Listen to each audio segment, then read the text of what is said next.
자, 우리가 오늘 본문에 오기 전까지 아슬아슬했습니다. 불안했습니다.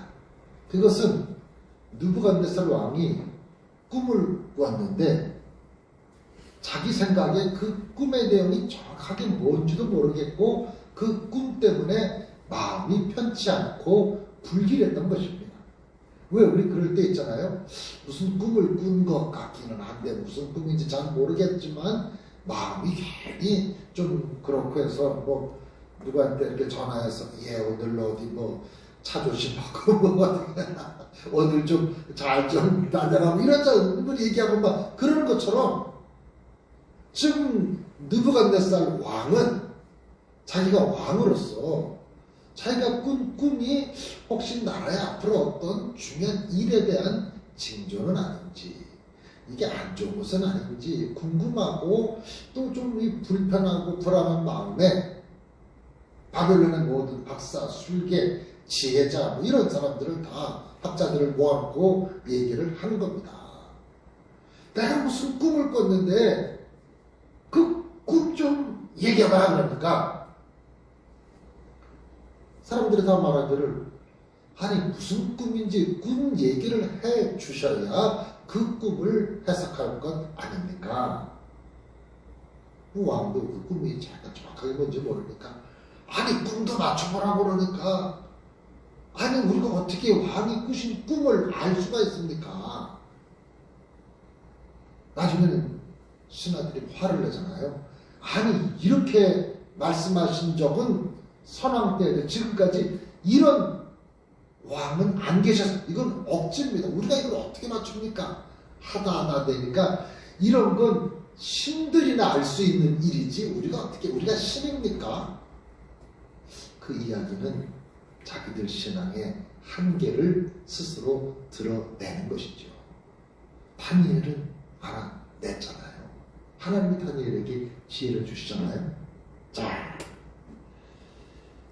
그래서 왕이 결국 화가 나가지고 바벨론에 그 박사, 술계, 지혜자, 학자회장 죽이라고 막 그럽니다. 그때 그 니대장 아력이라는 사람이 그 명령을 수행하는 중에 다니엘이 그 니대장 아력에게 이게 무슨 일인가 듣고 나니까 다니엘도 참 난감했죠. 난감한 건 둘째 일이고 지금 그 꿈도 못 맞추고 못 맞추니까 해석할 수도 없잖아요. 뭐 맞춰야 해석을 하지. 그 다들 죽을 위기에 놓였는데 다니엘이 왕 앞에 나아가죠. 그래서 제가 한번 기도하면서 그 꿈을 맞춰보겠다라고 그러고 이제 나왔습니다. 그리고 좀 왕이 화가 나고 좀 급한 상황이니까 아마 날짜를 길게 주지는 않았을 것 같아요. 다니엘이 돌아와서 친구들한테 그 이야기를 하죠. 이렇게 죽으라 저렇게 죽으라 잘못하면 나 죽게 생겼는데 우리 하나님한테 기도하자. 내가 왕을 만나봤는데 하나님 우리에게 지혜를 주셔서 우리가 그 꿈도 맞추고 맞춘 꿈을 해석도 할 수 있도록 하나님한테 기도하자. 아마 제 생각엔 다니엘과 친구들이 얼마나 간절하게 뭐 금식 철야하고 아주 그냥 목숨을 걸고 기도했을 것 같아요. 기도하다 죽으나 왕의 칼에 맞아 죽으나 간절히 기도하는 가운데 하나님께서 다니엘에게 느부갓네살 왕이 꿈도 알게 하시고 그 알게 된 꿈의 해석도 다니엘에게 일러주십니다. 이렇게 보면 우리가 살아가는 가운데 어떤 어려운 일을 만날 수 있습니다. 위기를 만날 수가 있습니다. 그런데 우리가 진정한 하나님의 사람이라면 그 위기가 위험이 아니라 기회가 될 것으로 믿어야 한다는 것입니다. 다니엘은 자신의 위기를 이용해서 자기를 불안하게 하고 압박했던 그 바벨론 제국에 당당하게 하나님을 선포합니다. 우리 읽은 말씀 끝부분에 보세요. 이 이야기를 듣고 왕이 놀라가지고 왕이 다니엘에게 엎드려 절했다고 그랬습니다. 왕이 그럴 사람입니까? 하늘 아래 제일 높은 사람 왕이, 그것도 바벨론 대제국의 왕이 그 젊은 다니엘에게, 이거 기껏해야 지금 18, 19살, 아직 19살 안 됐어. 18살일 것 같아요, 지금. 그런 다니엘한테 엎드려. 이건 다니엘이 아니라 다니엘을 통해 역사하시는 하나님을 그 느부갓네살 왕이 깨달은 거죠. 자, 당당하게 다니엘이 바벨론 제국에서 하나님을 선포하는 겁니다. 자, 그러면서 31절에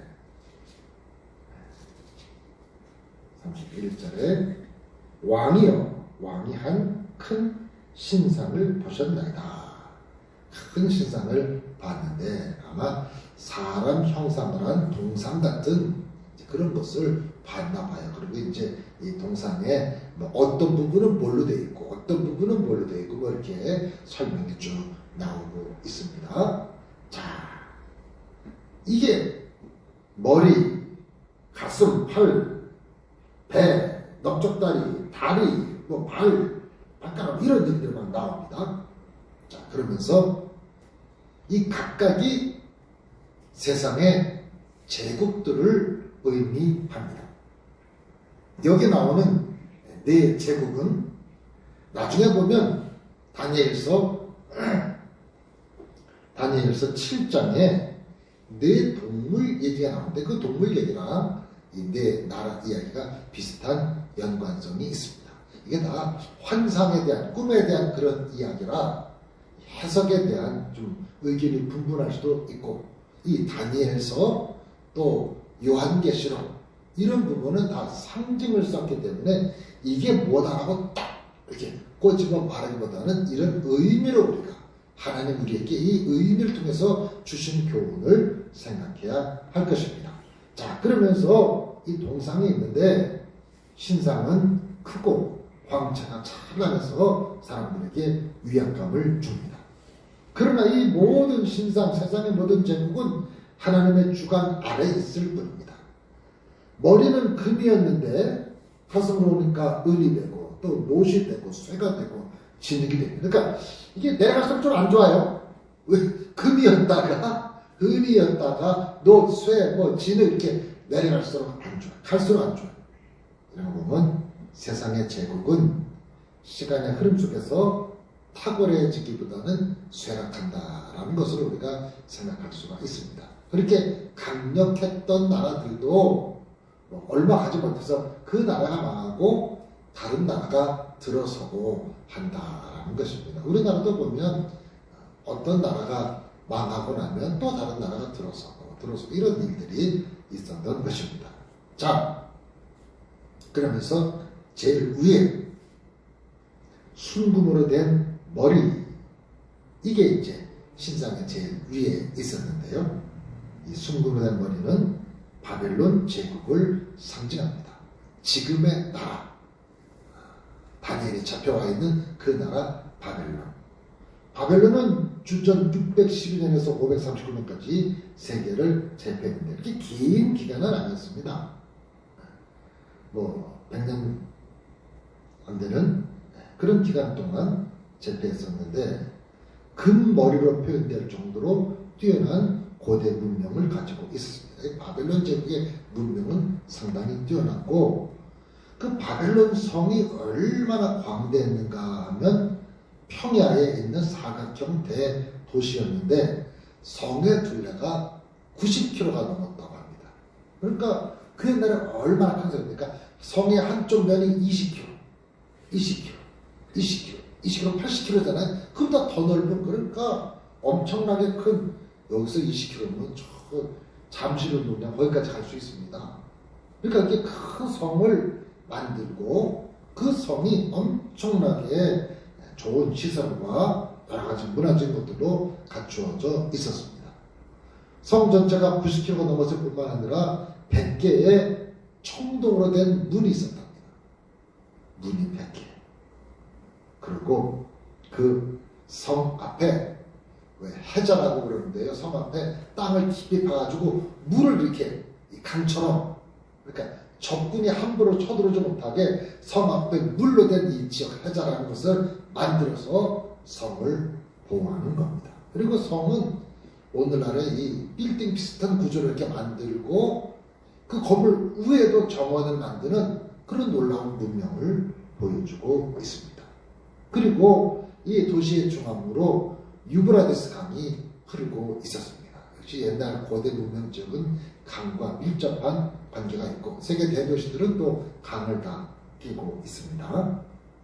자, 잘 정비된 대도시, 아주 바벨론을 상징하는 그런 그 대도시 바벨론성, 그리고 우리가 잘 아는 함무라비 법전, 이런 것을 통해서 바벨론이 상당한 문화적인 수준이 있었고 문명적인 나라였음을 알게 됩니다. 교육과 리더십을 강조했고 그 중에서 특별히 느부갓네살 왕은 걸출한 지도자로 43년을 다스렸습니다. 그래서 이 바벨론 제국이 가장 뛰어난 금으로, 또 다니엘은 느부갓네살을 가르쳐서 37절에 보면 왕이여 왕은 여러 왕들 중에 왕이시라.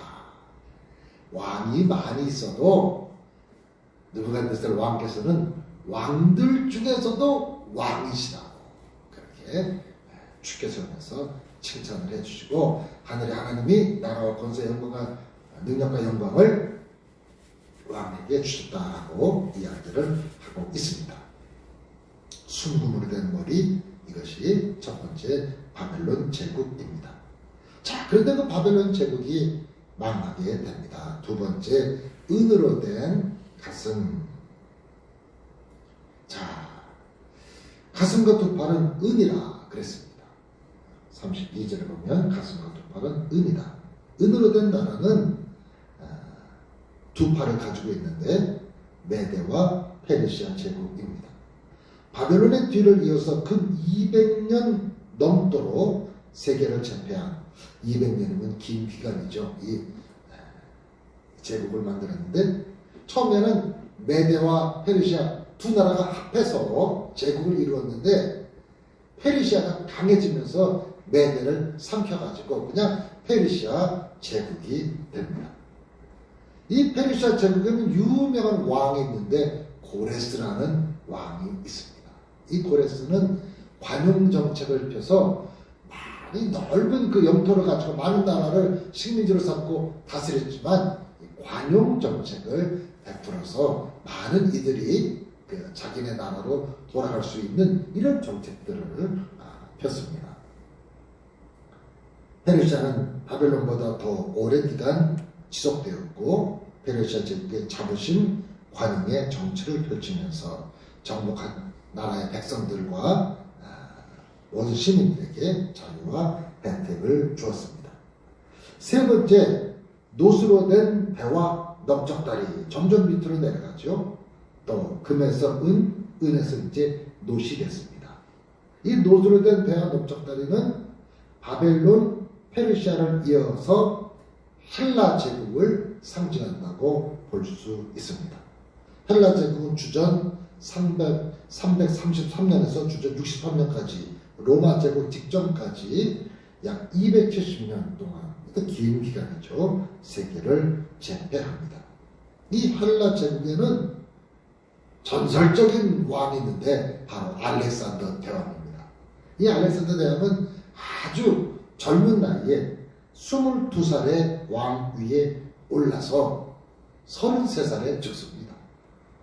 우리 흔히 말하는 말라리아, 이런 전염병에 걸려가지고 그렇게 큰 대제국을 이루는 알렉산더 대왕이 이렇게 허무하게 죽게 됩니다. 아마 33살에 죽었는데 10년만 더 살았어도 중국 다 무찌르고 우리나라 같은 데 오지 않았을까 싶을 정도로 그렇게 그냥 그 유럽, 그리스에서부터 동진을 하고 유럽 지역, 아시아, 중앙아시아까지, 그 다음에 아프리카까지 아주 큰 대제국을 이뤘습니다.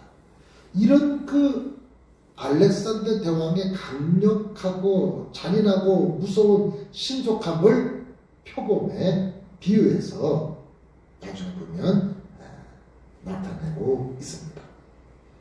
자, 이 헬라 문명은 이 엘리트 문화, 우상 숭배 이런 게 강했습니다. 헬라 문화는 철학이 아주 융성을 해서 그러잖아요. 뭐 소크라테스나 플라톤이나 이런 그 철학의 대가들이 그리스에서 나오게 되고 또 수많은 우상들이 있었죠. 나중에 이제 헬라 이후에 로마 제국 때 이 헬라 제국의 중심지였던 그 아텐의 사도행전은 아덴이라고 나오는데 사도 바울이 그 아덴에 가게 되잖아요. 가서 보니까 사도 바울이 너무너무 놀란 겁니다. 또 우상들이 많아가지고 무슨 뭐 해의 우상, 달의 우상, 바람의 우상, 무슨 뭐 바다의 우상, 무슨 모의 신, 무슨 우상 이런 막 신들이 있는데 이 헬라 사람들이 신이라는 신을 다 만들었는데 혹시나 빠진 신이 있을까봐 그 빠진 신이 서운할까봐 알지 못하는 신이라고 만드는 신상도 많다는 거예요. 자, 그러니까 얼마나 놀랍습니까? 근데 우리나라도 보면 무슨 신이 많이 있었어요. 그죠? 그래서 뭐 어디도 신이 있고 어디도 신이 있고 하다못해 무슨 측간에도 신이 있고 어디도 신이 있고 막 그런 얘기하고 막 그러잖아요. 그죠? 네. 또 뭐 이런저런 얘기를 하는데 이 헬라는 이런 그 우상 숭배가 아주 극에 달했고 이 우상 숭배는 성적인 범죄로 많이 이어졌습니다.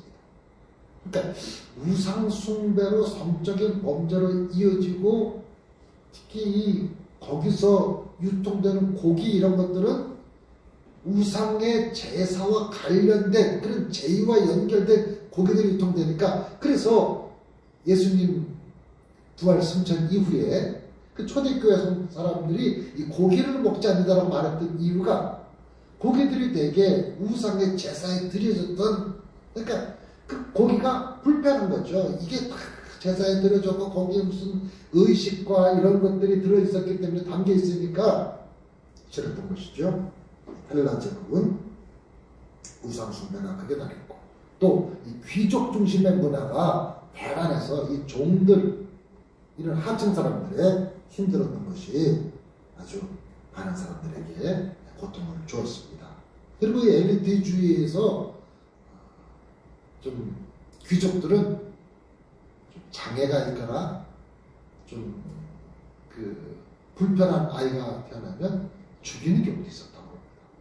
그러니까 자기들은 똑똑하고 우수하고 이런 사람들만 귀족 반열에 들게로 했던 그런 인물도 있었습니다. 이 헬라 제국은 로마 제국에 의해서 무너지게 되고 이 로마 제국은 예수님이 태어나실 당시가 로마 제국 시대였습니다. 로마 제국은 주전 63년에서부터 헬라가 무너진 63년부터 476년까지 500년 이상 긴 시간을 로마 제국이 나라를 이어가게 됩니다. 아마 앞에 나라들보다도 가장 강력했던 나라가 로마 제국입니다.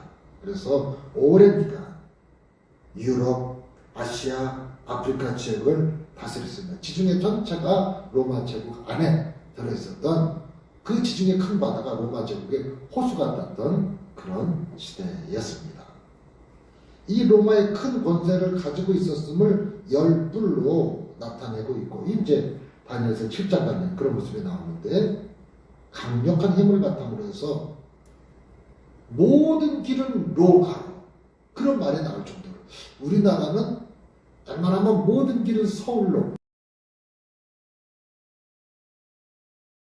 그 당시에 모든 길은 로마로 가는 길은 잘 닦여 있어서 어디서든지 로마로 가는 길을 접어들 수 있도록 좀 강력한 힘에 의한 평화를 만들어냈습니다. 그러니까 그 평화라는 게 뭐냐? 로마가 다시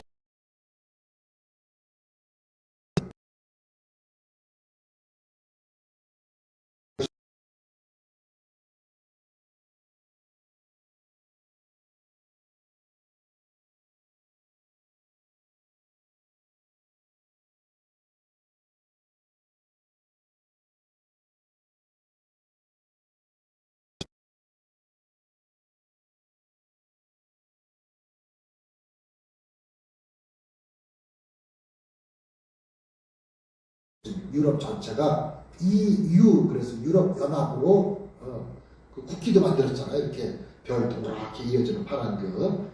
그래서 이 EU, 이게 이제 강력한 이 유럽의 나라들이 작으니까, 유럽의 나라 하나하나 해봤자 미국의 주 정도밖에 안 되니까 유럽을 다 합해야 뭐 미국쯤 될까요? 그러니까 유럽이 연합, EU를 만들었고, 지금 전쟁 나고 있는 우크라이나가 러시아 쪽보다는 이 EU 쪽으로 좀 가입해서 자유롭고 평화롭게 살고 싶은데, 러시아에서는 이 우크라이나가 이 자유세계로 가는 걸 원치 않고, 우크라이나까지 서방 세계가 이렇게 들어오게 되면 자기들 바로 모스크바 밑에 서방 세계가 들어오게 될까봐 이번에 이렇게 전쟁을 좀 계속 이렇게 하고 있으면서 우크라이나를 러시아의 지배 아래 두려고 지금 저렇게 하고 있잖아요.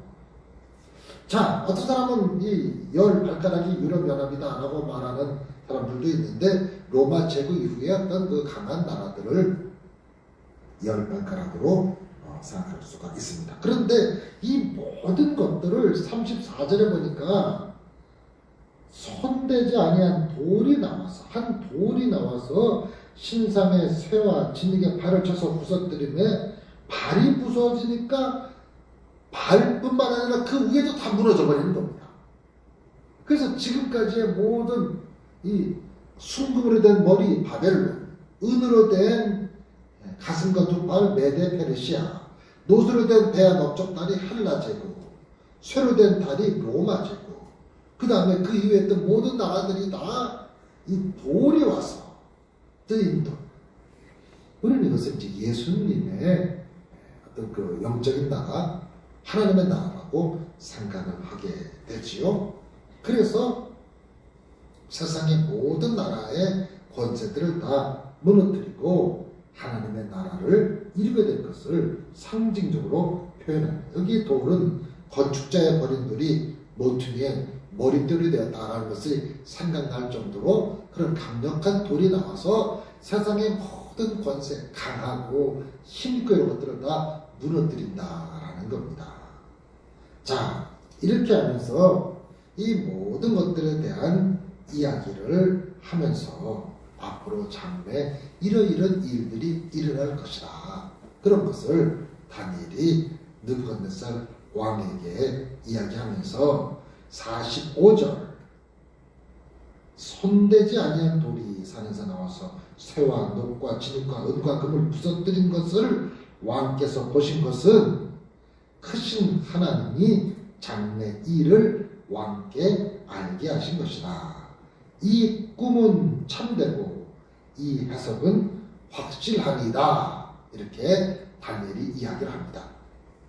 지금 느부갓네살 왕이 금과 같은 바벨론 제국을 다스리고 있지만 언젠가 이 나라가 지나가게 되면 페르시아라는 또 새로운 나라가 설게 될 것이고, 페르시아 이후에는 헬라 제국이 이런 앞으로 이런 역사에 되어질 일들을 쭉 설명을 하는 것이라고 다니엘이 느부갓네살에게 이야기하니까 46절에 아마 느부갓네살이 탄복을 한 것 같아요. 야, 내가 봤던 게 그 신상이었구나. 그 큰 그게 그래 뭐가 위에 반짝인데 위에가 금이었었나 보구나. 중간에 은이었었나 보지. 쇠.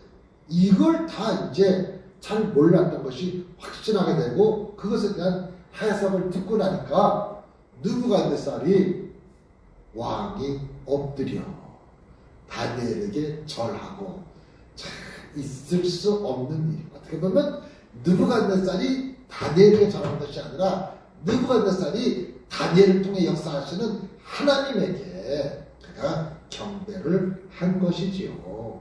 그러면서 명하여 예물과 향품을 그에게 줬다.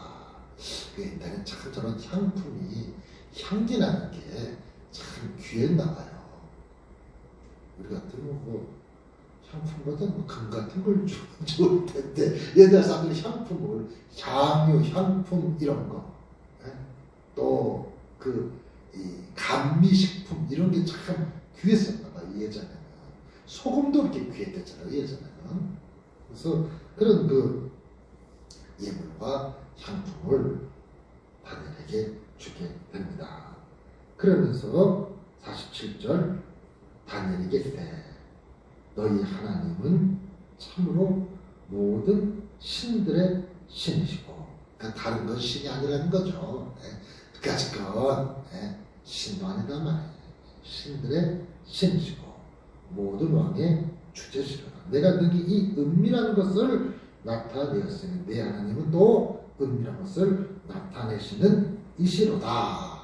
그러니까 네 하나님이야말로 모든 것을 다 아는, 아니 그러니까 이 우상이 만연한 바벨론 제국의 왕의 입에서, 그 바벨론 느부갓네살 왕의 입에서 하나님을 찬양하고 하나님의 이름을 높여드리고 네가 믿는 하나님이 진짜 신이다, 다른 신들은 신도 아니야, 그렇게 엄청난 고백을 느부갓네살의 입에서 나오게 합니다. 그러면서 48절 왕이 이에 다니엘을 높여 귀한 선물을 많이 주고, 앞에도 줬는데 예물도 주고 향품도 주고 선물은 또 뭐 줬을래나, 선물을 많이 주면서 그를 세워 바벨론 온 지방을 다스리게 했다. 온 지방을 다스리면 이제 총리쯤 되는 거죠. 모든 지방을 다 다스리려면 총리쯤 돼야 다스리잖아요, 그죠? 왕은 느부갓네살 있는 거고 왕 밑에 최고의 자리에 오르게 합니다.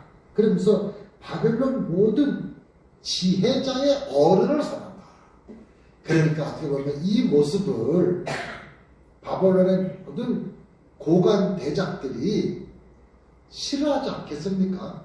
이스라엘은 조그만 나라에서 포로로 잡혀온 소년인데 15살에 잡아와가지고 3년 가르치고 이제 조금 지났으니까 18, 많아 19인데, 그러니 몇십 년 대신을 지낸 사람이 보이는데, 여러분 그렇지 않겠어요? 우리나라만 생각해보세요. 우리나라에도 지금 이제 강요들이 쫙 있는데, 아니 우리나라 국무총리를 갖다가 어디 저 동남아시아 어디 작은 나라에서 이렇게 뭐 노동자로 우리나라에 온 사람을 갖다가, 그것도 10대에 소년을 갖다가 국무총리를 세우면 나라가 가만히 있겠습니까? 난리 나지 않겠어. 이게 뭔 짓이냐고 지금. 근데 지금 그렇게 된 거예요. 저는 이래도 다른 지혜자 학자들이 다니엘에게 함부로 시비를 못 걸었으리라고 생각을 하는 것이, 아리옥이 다 죽이러 나갔을 때 다니엘이 그들 먼저 말렸거든요. 나가지 마라.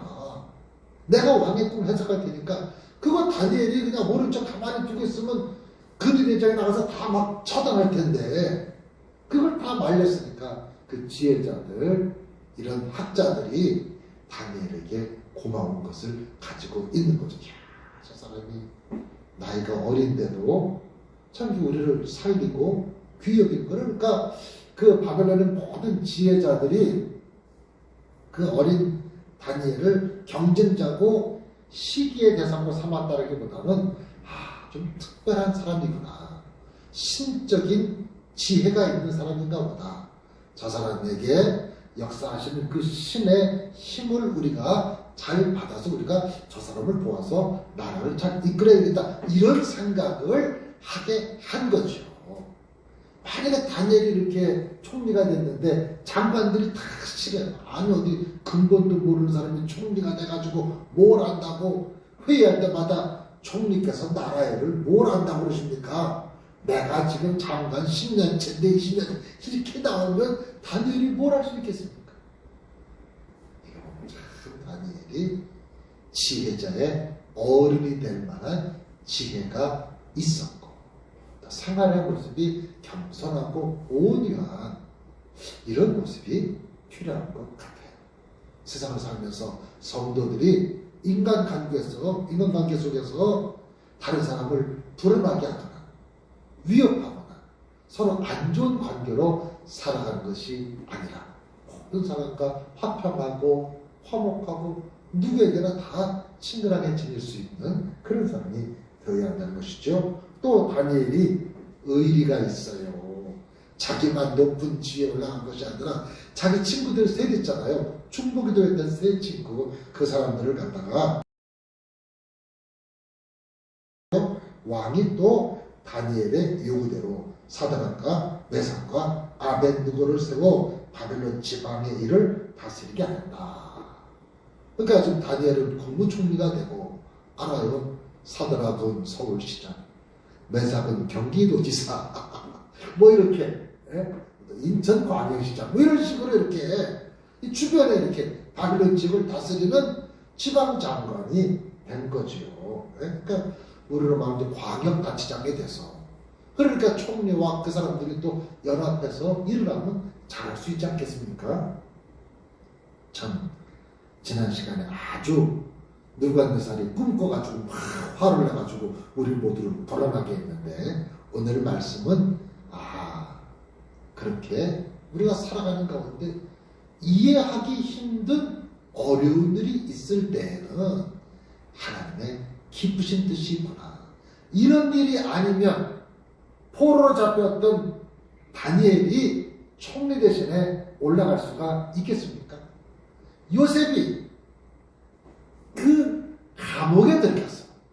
감옥에 들어가서 거기 왕의 떡, 술 맡았던 이런 사람들과 같이 어울리면서 바로의 꿈을 해석해서 요셉이 애굽의 총리 대신에 올라가는 거죠. 그러니까 요셉도 얼마나 억울했겠어요. 아니 내가 종으로 팔려와서 얼마나 열심히 살았는데, 내가 얼마나 열심히 살았으면 장군이 나를 집에 가정총무로 삼을 정도로 열심히 했는데, 이게 열심히 산 결과가 이게 뭔가, 이제 내가 종이 아니라 종이 낫지 죄수보다는 종이 낫잖아요. 이게 꼴이 뭔가 하고 하나님을 원망불평한 것이 아니라 그 속에서도 내가 억울한 일 당할 이유가 없는데 억울한 상황에 처해야 될 때는 하나님의 뜻이 있나 보다 하고 믿음으로 최선을 다하는 결과 하나님 그를 가장 깊은 곳에서 가장 높은 곳으로 올려주셨잖아요. 다니엘도 하나님 이렇게 쓰신 것입니다. 결국 이 모든 위기는 다니엘을 나라의 중심에 세우시려, 다니엘을 통해서 역사를 주장해 나가시려는 하나님의 깊으신 뜻이 있었음을 우리는 깨닫게 되는 겁니다. 오늘 우리가 이 말씀을 깊이 생각하면서 이 코로나 시국이 우리에게 주는 교훈이 뭘까? 우리 집에 오랜 기간 연단이 있다면 이 연단이 우리에게 주는 의미가 뭘까? 뜻하지 않은 어려움이 내게 다가왔는데 이 뜻하지 않은 어려움이 내게 주시는 하나님의 뜻이 무엇일까 깊이 생각하면서 어려운 때를 잘 이겨내서 다니엘처럼 귀하게 쓰임받는 우리 모두가 날 수 있게